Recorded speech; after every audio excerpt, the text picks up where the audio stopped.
अच्छा भाई, हमने लास्ट क्लास में टैबल्यू को डिस्कस किया था। टैबल्यू का इंट्रोडक्शन लिया था, किस तरीके से हमारे पास टैबल्यू की इम्प्लीमेंटेशन होगी। उसमें कुछ हमने चार्ट्स देखे थे कि हमारे पास चार्ट्स किस तरीके से बनाए जाएंगे, कैसे होगा। तो आसान है हमारे पास। एक और चीज़ हमारे पास इसमें मेन टॉपिक जो टैबल्यू का है वो एक और आज देखते हैं, वो भी हमारे पास इम्पॉर्टेंट है। तो उसको हम यहाँ पर देखते हैं कि हमारे पास कॉन्सेप्ट क्या होता है। अब वो तुम कोई सा भी टूल यूज़ करो, जैसे मैं बार बार रिपीट कर रहा हूँ, पावर बीआई हो या टैबल्यू हो, कॉन्सेप्ट सेम फिट होते हैं। कॉन्सेप्ट दोनों में सेम है।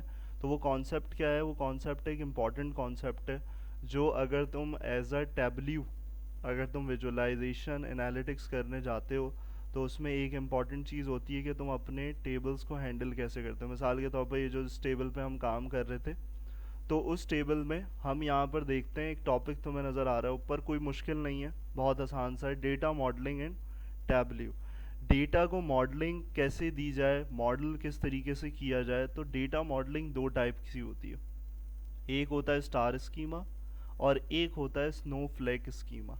तो ये दो ही चीज़ें बस इम्पॉर्टेंट हैं। अगर तुम यहाँ पर विजुअलाइजेशन की बात कर रहे हो तो तुम्हारी शीट्स में तुम्हारे पास या तो तुम्हारा स्टार स्कीमा बन सकता है तुम्हारे टेबल्स का, या फिर तुम्हारे पास दूसरा स्कीमा बन सकता है स्नोफ्लेक। अब इसमें दोनों में क्या चीज़ें हैं? दोनों में एक ही चीज़ का कॉन्सेप्ट है कि यहाँ पर एक होता है फैक्ट टेबल, सही, जो तुम्हें सेंटर में नज़र आ रहा है। इसका मतलब है ये सेंटर्स में क्या कर रहा है, सारी टेबल्स को कनेक्ट कर रहा है, सही। तो यहाँ पर इसमें क्या निशानी है कि ये जो फैक्ट टेबल है, इसमें तुम्हारे पास सारे टेबल्स की क्या होगी, फॉरेन की होगी, सिर्फ इसकी ये पहचान है, सही। फैक्ट टेबल है। अब जैसे हमारे केस में अगर टेबल देखो तो यहाँ तो सेल्स की एग्जांपल है, वहाँ ऑर्डर्स है। अगर उसमें हम ऑर्डर्स को बोलेंगे तो वहाँ पर वो फैक्ट टेबल वही कहलाएगा, ऑर्डर्स वाला टेबल। दूसरे जो होंगे, दूसरे टेबल्स क्या होते हैं? दूसरे होते हैं डायमेंशंस। जैसे हमने पिछली क्लास में बात करी थी डायमेंशंस और मेजर्स, वहाँ पर हमने डायमेंशंस किसको कहा था? वहाँ बोला था कि भाई स्ट्रिंग टाइप का जो डेटा है, जहाँ पर हमारे पास जिसमें हम कैटेगोरिकली यूज़ कर रहे थे वो डायमेंशंस थी, और जो नंबर्स थे वो मेजर्स थे। लेकिन यहाँ पर तुम्हारे पास जो स्टार स्कीमा है या फिर स्नो फ्लैग है, वहाँ पर डायमेंशंस किसको कहते हैं? डायमेंशंस टेबल्स होते हैं। और वो डायमेंशंस टेबल्स वो होते हैं जिसमें तुम बोल सकते हो कि तुम्हारी क्या एग्जिस्ट करती हो, टेबल्स की प्राइमरी की एग्जिस्ट करती हो। अब तुम्हारे पास शीट्स हैं या फिर तुम हम डायरेक्ट सोर्स से भी कनेक्ट कर सकते हो, तो वहाँ पर यही चीज़ें देखनी है कि तुम्हारी डेटा मॉडलिंग कौन सी हो रही है। क्लियर? तो यहाँ पर जो तुम्हारे पास है, इसमें क्या चीज़ याद रखनी है कि भाई यहाँ पर देखो, सेल्स फैक्ट टेबल का मतलब है कि कस्टमर है डायमेंशन, इसका मतलब है कस्टमर की आईडी यहाँ पर आ रही होगी। प्रोडक्ट है तो इसका मतलब है प्रोडक्ट की आईडी एज अ रेफरेंस यहाँ पे आएगी। सेल्स चैनल है, इसका मतलब है इसकी आईडी जो है एज अ रेफरेंस इस फैक्ट टेबल। यानी कि जितनों की भी आईडी है वो सिर्फ एक टेबल में तुम्हारे पास आ रही है, इसी स्टार स्कीमा होता है। यानी कि एक सेंटर इंटरेक्टेड टेबल है और उसमें तुम जितनी भी डायमेंशंस कनेक्ट कर दो। अब तुम्हारे पास अगर तुम्हारी शीट्स हैं और तुम्हारे पास डिफरेंट शीट्स हैं, तो तुम कैसे डिसाइड करोगे? तो उसमें तुम्हें सेलेक्ट करना होगा। अगर स्टार स्कीमा बनाने जाते हो तो वहाँ पर तुम्हें देखना है कि मेरा फैक्ट टेबल कौन सा है। सबसे पहला काम तुम्हारा होगा कि फैक्ट टेबल क्या है, और फिर उसके डायमेंशंस को अलग अलग तुम्हें खुद ही पता चल जाएगा। तो यहाँ डेट टाइम के लिए डायमेंशन है। अब स्नोफ्लैक को अगर और एक्सपेंड कर दो, तो स्टार स्कीमा को अगर और खोल दिया जाए और एक्सपेंड कर दिया जाए, तो वो कन्वर्ट हो जाता है किसमें? स्नोफ्लैक में। कैसे? अगर कस्टमर की कुछ चीज़ों को और बाहर लेके आ जाए, तो मैं यहाँ पर देखो क्या कर रही हूँ, यहाँ पर एग्जाम्पल वही है, सिर्फ क्या हो रही है, डायमेंशंस और निकल रही हैं। यानी कि मैं बोलूँ मेरे पास कस्टमर का टेबल है और उसमें अगर क्या आ रहा है, कंट्री आ रहा है, रीजन आ रहा है कस्टमर का, तो मैं उसको क्या कर सकता हूँ और अलग कर सकता हूँ, सेपरेट कर सकता हूँ। तो वो क्या हो रही है, एक डायमेंशन की और डायमेंशंस निकलती जा रही हैं। तो अगर तो इससे फ़ायदा क्या होगा? सवाल ये है कि स्टार स्कीमा और स्नोफ्लैक स्कीमा में यहाँ होती है रिपीटेशन थोड़ी सी। रिपीटेशन क्या है कि रीजन है, अब रीजन क्या होता रहेगा, बार बार आता रहेगा। कस्टमर है, मिसाल के तौर पर मैं रहता हूँ एक ही जगह पे, एक ही रीजन में, दूसरा भी एक ही जगह पे रहता है, तो उसको क्यों ना अलग कर दिया जाए, सिर्फ उसको क्या कर दिया जाए, लिंक कर दिया जाए। तो वो क्या होगा, रिपीटेशन ख़त्म हो जाएगी। यानी कि इसको अगर आसान अल्फाज में डेटाबेस की ज़बान में समझ लो, तो यहाँ पर नॉर्मलाइजेशन नहीं थी स्टार स्कीमा में, तुम्हारे पास स्नोफ्लैक स्कीमा में क्या हो जाएगा, और नॉर्मलाइज्ड हो जाएगा टेबल। जो स्नोफ्लैक स्कीमा है उसमें तुम्हारा टेबल जो है वो और नॉर्मलाइज हो जाएगा, लेकिन हर जगह ज़रूरी नहीं है कि तुम्हारे पास तुम्हें यही करना हो। तुम इससे भी काम कर सकते हो स्टार स्कीमा से, और स्नोफ्लैक स्कीमा से भी कर सकते हो। तो डेटा मॉडलिंग अगर बात आती है ना, डेटा मॉडलिंग इन टैब्ल्यू इन पावर बीआई, तो उसका मतलब होता है कि भाई दो स्कीमास की बात हो रही है कि हम अपने टेबल को हैंडल कैसे करते हैं, हम अपने टेबल को डिज़ाइन कैसे देते हैं, अलग अलग टेबल्स को आपस में कनेक्ट किस तरीके से किया जाता है। तो इसी की एग्जाम्पल जो है वो यहाँ पर मौजूद है। यहाँ पर जो हमने डेटा सेट ओपन किया था उसमें यहाँ एक एग्जाम्पल वैसे ही रखी हुई है समझने के लिए, उसी तरीके से कनेक्ट की हुई है कि अब यहाँ तुम कैसे बनाओगे। तुम्हारे पास यहाँ पर जो आएगी कहानी वो किस तरीके से आएगी। तो मैं यहाँ पर क्या करता हूँ, यहाँ पर आता हूँ और डायरेक्ट फिर टेक्स्ट फाइल को लेते हैं। तो यहाँ देखो तुम्हें ऑर्डर्स के साथ दो और फाइलें नज़र आ रही। हमने ये तो काम देखा था कि हमारे पास ये तीनों चारों फाइल्स थी, ये सब हमें पता है। तो हमने यहाँ पर ऑर्डर्स को कंसिडर किया था और तीनों चारों का रीज़न क्या समझा था कि हम क्या कर सकते हैं, हम मज़ीद यूनियन करवा सकते हैं अगर सेम फील्ड्स एग्जिस्ट करती हों। तो हमने क्या किया था, हमने यहाँ पर इस तरीके से यूनियन कर दिया था। हम फिज़िकल लेयर में भी जाके कर सकते हैं, हम लॉजिकल में भी कर सकते हैं, ये सब मैंने लास्ट क्लास में एक्सप्लेन किया था। तो अब देखो ड्रैग करते जा रहा हूँ, ड्रॉप करते जा रहा हूँ, तो उससे हो क्या रहा है, उससे मेरे पास सारे जो हैं कनेक्टेड हो रहे हैं टेबल्स, यानी कि रॉज में इजाफा होता जा रहा है। सही, ये चीज़ हो गई। अब मेरे पास यहाँ पर एक मैनेजर्स का भी टेबल है, सही, और एक है रिटर्न्स का। तो अब अगर मैं यहाँ पर आता हूँ फिज़िकल में, डबल क्लिक किया तो इसका मतलब मैं फिज़िकल लेयर में चला गया। अब मैं यहाँ पर आऊँ और रिटर्न्स को क्या करूँ, यहाँ पे आके इधर ड्रॉप करूँ, तो मेरे पास देखो क्या हुआ।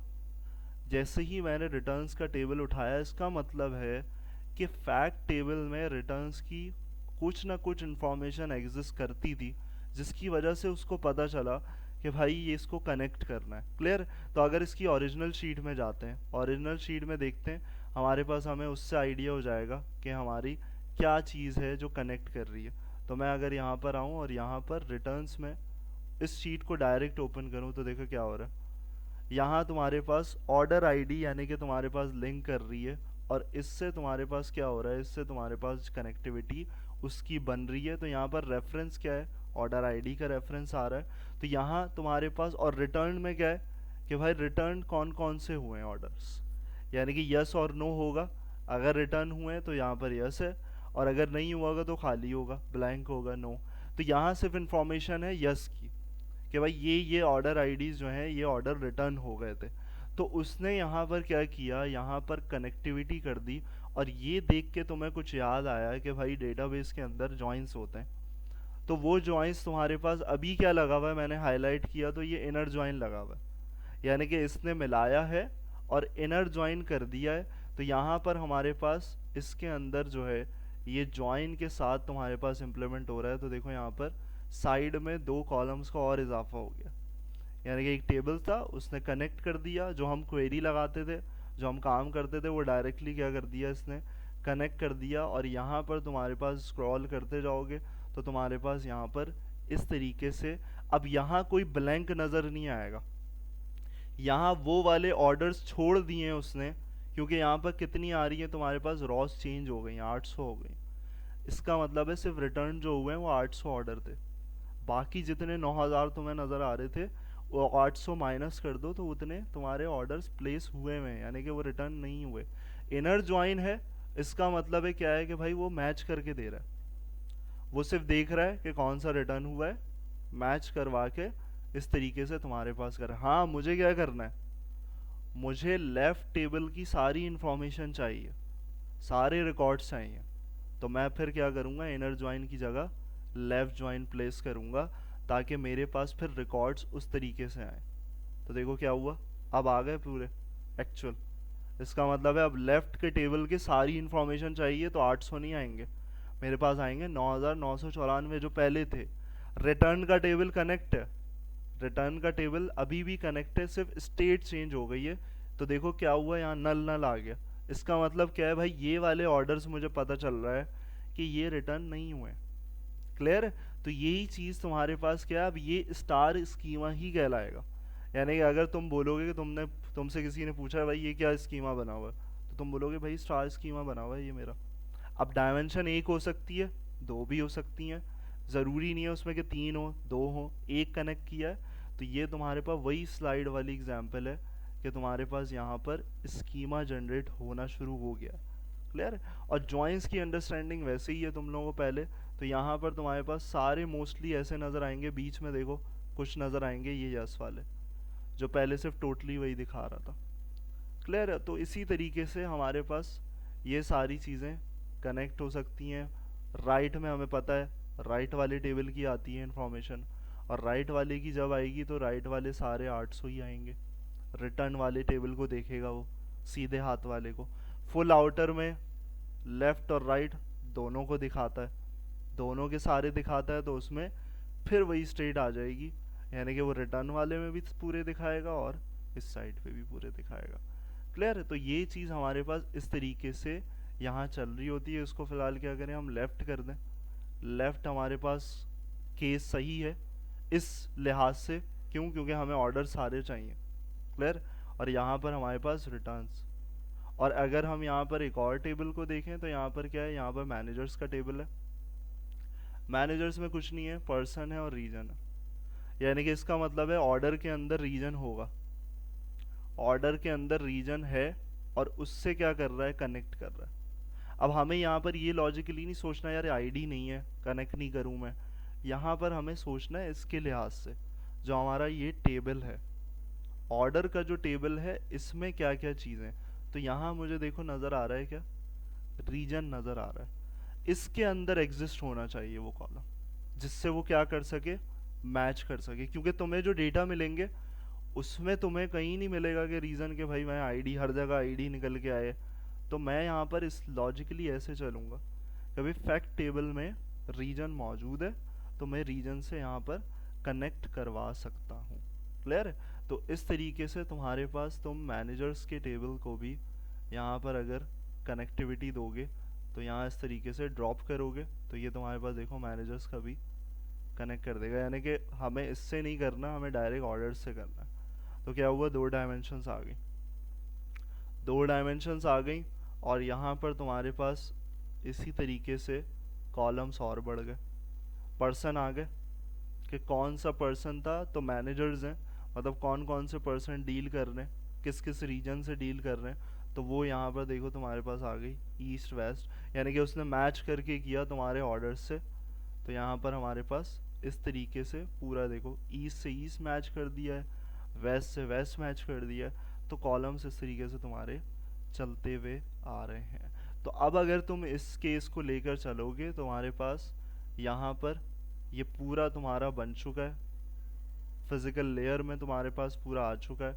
और यहाँ पर तुम्हारे पास जब तुम इधर आओगे शीट में तो तुम्हारे पास देखो इजाफा हो चुका होगा कि तुम्हारे पास रिटर्न्स भी हैं, मैनेजर्स भी हैं, अब इंक्लूड हो जाएंगे, ज्वाइंस के साथ हैं, रीजनेबल है। स्टेट यहाँ देखोगे, तुम्हारी स्टेट एक्चुअल तुम्हें यहाँ पता होगी कि भाई हुआ क्या है असल में, मैंने किस सिनेरियो से रखा है इन चीज़ों को।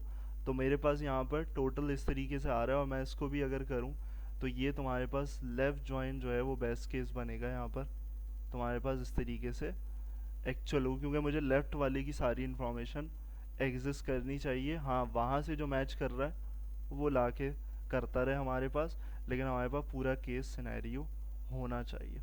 क्लियर? तो यहाँ पर तुम्हारे पास पर्सन है, रीजन है, तुम्हारे पास यहाँ पर ऑर्डर्स हैं, तो रिटर्न्स हैं, जितने भी रिटर्न हुए हैं वो तुम्हारे पास तुम लॉजिकली वैसे ही शीट जो है जो बनाने का तरीका बताया है वैसे ही कर सकते हो। क्लियर? तो ये तुम्हारे पास होता है स्कीमा जनरेट करने का तरीका, कि स्कीमा हम किस तरीके से बनाते हैं। यहाँ पर हमारे पास स्नोफ्लेक, स्नोफ्लेक जब होता है जब तुम्हारे पास डेटा सेट वैसा होगा। अभी यहाँ हमारे पास स्नोफ्लेक का कोई रीज़न नहीं बनता, हमारे पास कोई ऐसी चीज़ नहीं है जिसमें हम स्नोफ्लेक बना सकें। अभी स्टार स्कीमा बन रहा है हमारे पास, तो ये हमारा जो बन के नज़र आया है वो हमें स्टार स्कीमा फिजिकल लेयर में नज़र आ रहा है। क्लियर है? तो ये डेटा सेट मैंने दे ही दिया था, इसको ऐसे यूनियन करके और इसको इंटरेक्ट करके चेक करो। और उसमें देखो शीट्स में क्या कर सकते हो पॉसिबिलिटी, उसको इम्प्लीमेंट करो।